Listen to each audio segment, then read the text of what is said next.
สวัสดีครับเพื่อนๆทุกคนเช้านี้ลุงกับป้านะครับอยู่กันที่ม่อนหมอกตะวันนะครับม่อนหมอกตะวันพบพระจังหวัดตากครับบรรยากาศดีมากครับเช้านี้มีทีละหมอกให้ชมครับเดี๋ยวเราครับเช้านี้ครับวันนี้ครับเราจะลงจากม่อนหมอกตะวันนะครับแล้วก็เราก็จะไปพาทุกคนนะครับไป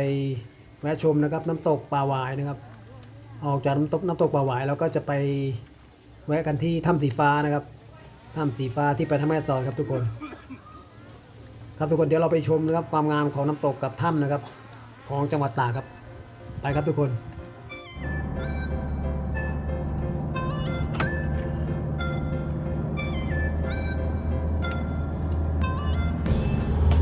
น้ำตกปลาหวายน่าจะไปไม่ไกลครับเพราะเมื่อเช้าได้ยินเสียงน้ำตกเนี่ยครับไปเราต้องเลี้ยวไปทางไหนวะเราเลี้ยวซ้ายใช่ปะอ๋อเมื่อวานเลี้ยวนี้ปะอืมใช่น้ำตกปลาหวายไปอีกเนาะ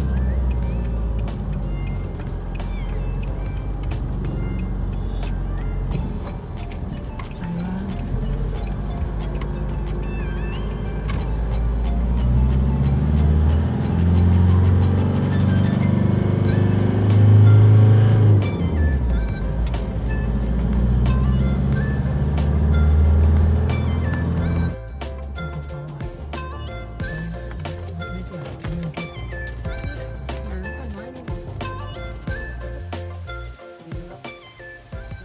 ถึงแล้วครับเพื่อนๆทุกคนน้ำตกป่าหวายครับซึ่งอยู่ไม่ไกลจากม่อนมอตะวันเท่าไหร่ครับ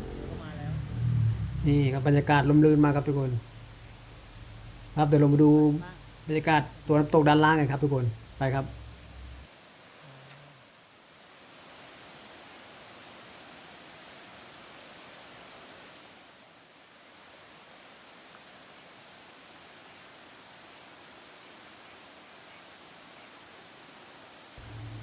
ครับเพื่อนๆทุกคนน้ำตกป่าหวายนี้เท่าที่ได้ค้นข้อมูลมานะครับ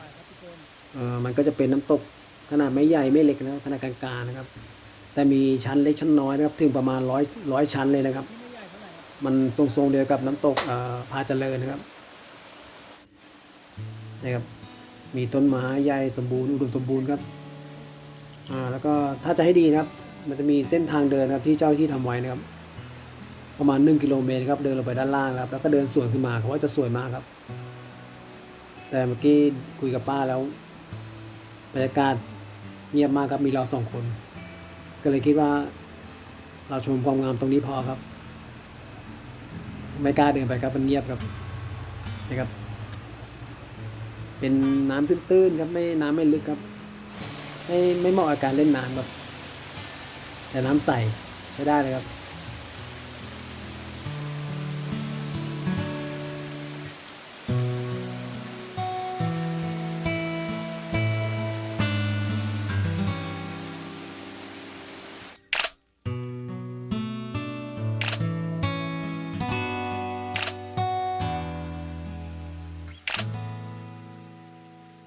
ป้าพาตลอดจะพาทุกคนไปเที่ยวถ้ำสีฟ้านะครับถ้ำสีฟ้าที่อำเภอพบพระจังหวัดตากนะครับถ้าเราลงมาจากม่อนหมอกตะวันนะครับเราจะเลี้ยวทางขวานะครับมาจากปากทางเข้าม่อนหมอกตะวันประมาณ9 โล 10 โลนะครับก็จะแยกขวาเข้าไปนะครับมันจะอยู่สายริมถนนสายแม่สอดอุ้มผางนะครับครับเดี๋ยวเราไปดูครับถ้ำสีฟ้าอำเภอพบพระจังหวัดตากนะครับไปมา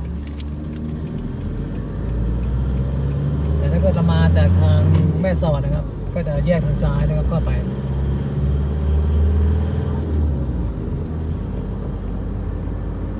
กิโลไปครับทุกคนตรงนี้อีกประมาณกิโลนะปะ20 กิโลนะครับจะถึงทางแยกเข้านะครับนี่ครับทางเข้า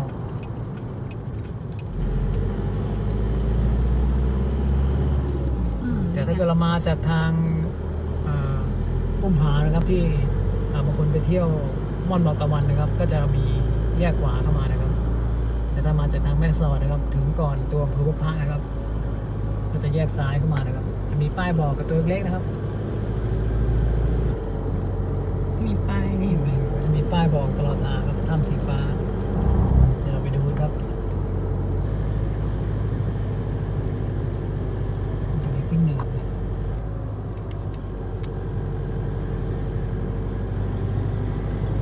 นี่สำนักสงฆ์ใหญ่นะนี่ดูกำแพงยาวเลยวิวสวยนะทำไรส่วนยาง อืม นี่ครับถ้ำสีฟ้านะครับจะมีป้ายบอกครับ มาไม่ยากครับทุกคน เบาเนี่ยแหละ อ๋อทานระยานี่มันสุดที่ถ้ำพอดีเลย อืมเนี่ย ถึงครับ ไป ทุกคนถ้ำสีฟ้าครับตรงนี้ อ๋อ มีน้ำเที่ยวอยู่ ตรงนี้เป็นสำนักสงฆ์ครับทุกคน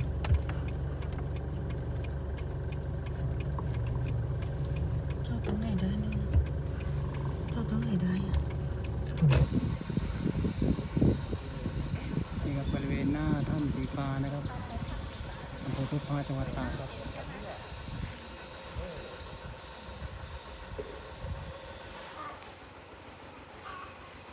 โอ้ยด้านหน้าครับรังผึ้งเต็มเลยอะรังผึ้ง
เฮ้ยตรงนี้ช่องจะเล็ก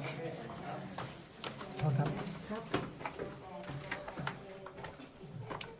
ตรงนี้ต้องก้มครับอ๋อ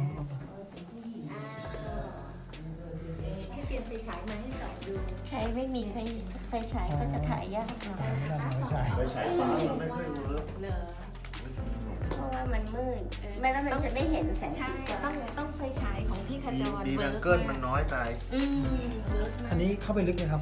ไม่ลึกค่ะ เข้าไปก็สุด เดี๋ยว เล มี ย สะพาน แล้ แล้ว ว ก็ ก็เป็นพระพุทธรูป อ๋อแล้วก็สุด แล้วก็กลับทางนี้ อ๋อครับ เดิน เดินเข้าไป 20 กว่าเมตรเอง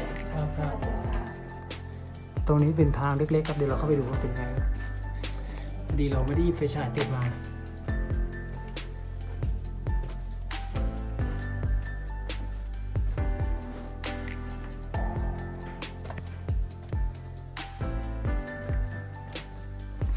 อ๋อทะลุมาก็จะมีสะพานครับทุกคน